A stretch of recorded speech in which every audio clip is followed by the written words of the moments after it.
کاغذی کهنه زیر دستم میلرزد، همان نامه هایی که ننوشتم تمامش را، خط آخرش هنوز خیس از سوال است و من هنوز جوابت را نفهمیدم. باد پرده ها را بلند کرد، گویی خاطره ها نفس کشیدن.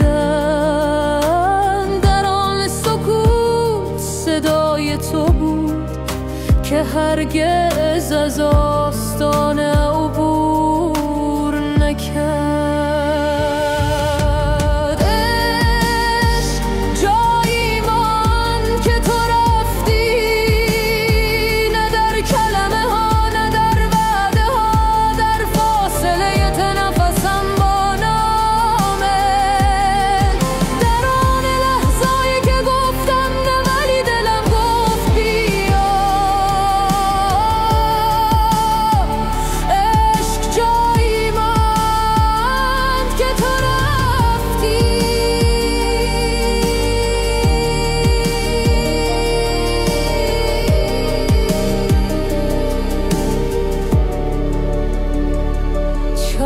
سرد شده روی میز، همان شب، همان که گفتی فردا دوباره میایم.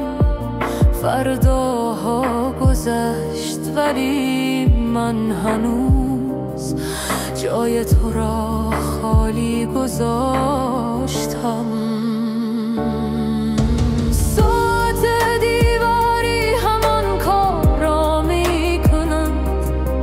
زمان را میشمارد ولی تو نیستی. در هر تیکش اسمت را میخواند و من هنوز جوابت را نفهمیدم.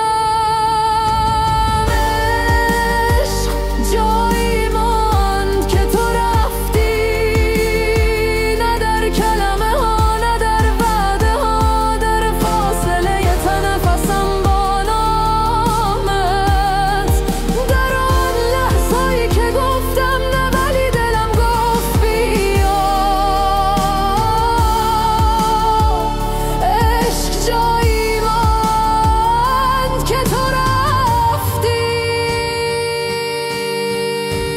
شاید اگر آن شبی ماندی، شاید اگر من میگفتم حالا این خانه خالی نبود